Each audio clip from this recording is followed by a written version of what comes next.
Here take notice of a very significant truth, viz., the business depression started in 1929 and continued on to an all-time record of destruction until sometime after President Roosevelt entered office. Then the depression began to fade into nothingness.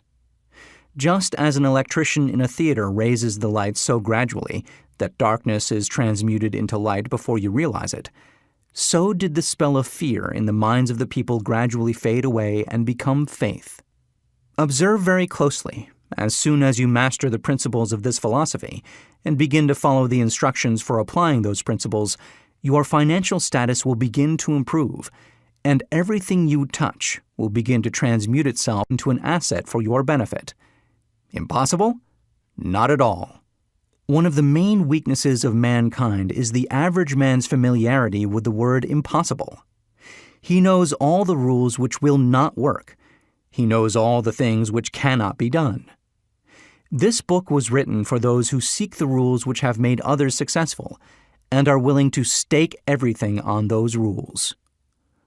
A great many years ago, I purchased a fine dictionary. The first thing I did with it was to turn to the word impossible and neatly clip it out of the book. That would not be an unwise thing for you to do. Success comes to those who become success conscious. Failure comes to those who indifferently allow themselves to become failure conscious. The object of this audiobook is to help all who seek it to learn the art of changing their minds from failure consciousness to success consciousness. Another weakness found in altogether too many people is the habit of measuring everything and everyone by their own impressions and beliefs. Some who will hear this will believe that no one can think and grow rich. They cannot think in terms of riches because their thought habits have been steeped in poverty, want, misery, failure, and defeat. These unfortunate people remind me of a prominent Chinese who came to America to be educated in American ways. He attended the University of Chicago. One day, President Harper met this young Oriental on the campus, stopped to chat with him for a few minutes, and asked what had impressed him as being the most noticeable characteristic of the American people. "Why," the Chinaman exclaimed, "the queer slant of your eyes. Your eyes are off slant." What do we say about the Chinese? We refuse to believe that which we do not understand. We foolishly believe that our own limitations are the proper measure of limitations. Sure, the other fellow's eyes are off slant because they are not the same as our own. Millions of people look at the achievements of Henry Ford after he has arrived and envy him because of his good fortune, or luck, or genius, or whatever it is that they credit for Ford's fortune.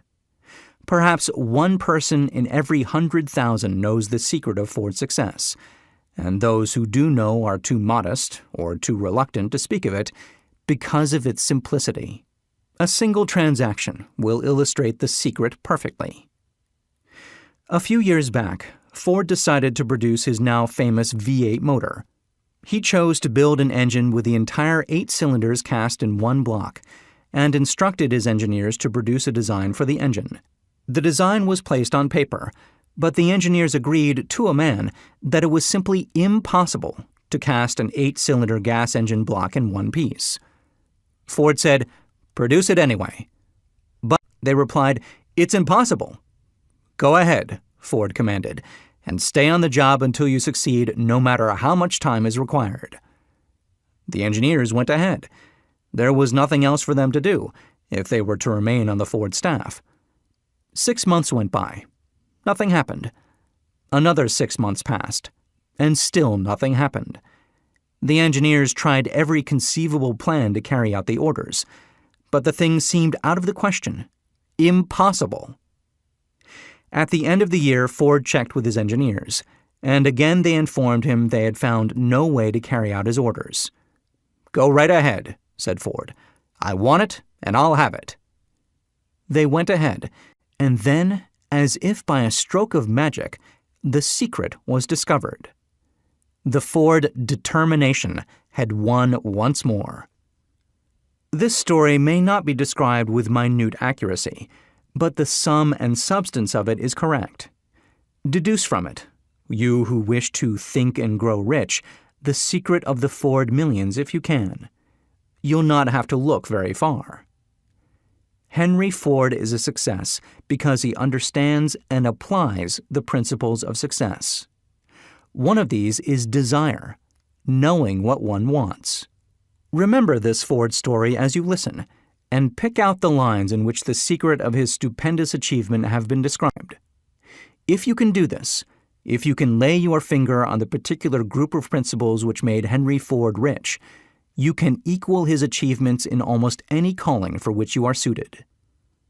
You are the master of your fate, the captain of your soul, because